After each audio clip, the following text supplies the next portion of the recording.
ఎంత వికృతంగా తయారయ్యారంటే ఏదైనా మాట్లాడాలంటే భయం.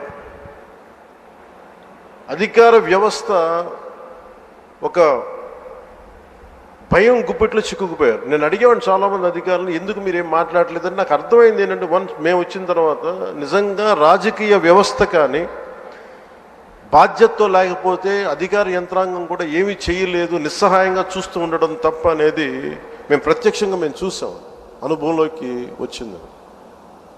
ఇక నన్నైతే ఏ స్థాయిగా గౌరవ ముఖ్యమంత్రి గారిని ఏ స్థాయి ఇబ్బందుల్లో పెట్టారో మీరు అందరూ తెలుసు మీ అందరికీ.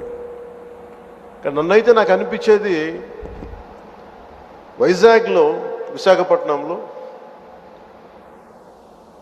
24లో 23 ఆఖరిలో ఎలాంటి ఇబ్బందులు పెట్టా, మీరు రోడ్ల మీదకి రావడానికి కూడా ఇబ్బంది పడేవాళ్ళు. వస్తే అరెస్టులు, ఈ స్థాయి వీటి మధ్యలో అసలు భవిష్యత్తు కనిపిస్తుందా అని అనిపించింది నాకు. అసలు ఆంధ్రప్రదేశ్కి వెలుగు అనేది వస్తుందా?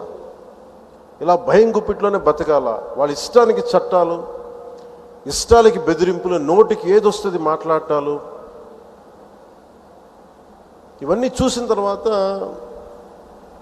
ముఖ్యంగా ఇక్కడ చాలామంది ఉన్నతాధికారులు అందరూ ఉన్నారు, నియోజకవర్గ అధికారులు ఉన్నారు, శాసనసభ్యులు మీరందరూ ఉన్నారు. కాబట్టి అది జరగకుండా కనుక, కూటమి ప్రభుత్వం రాకుండా కనుక ఉండుంటే ఎలా ఉండేది ఆంధ్రప్రదేశ్ని ఒకసారి మన అందరం కూడా ఒకసారి ఆలోచించాలి వన్స్న. ఎందుకంటే మేమందరం కూడా గౌరవ ముఖ్యమంత్రి గారి దగ్గర నుంచి, లోకేష్ గారి దగ్గర నుంచి ఎవ్వరం కూడా ఏదో ఒక నెపం గొడవ పెట్టి ఏదో ఒకలా ఇబ్బందులు పాలు చేసి ఇబ్బందులు పెట్టడానికి, జైల్లో పెట్టడానికి అలాంటి స్థాయిలోకి వచ్చేసారు.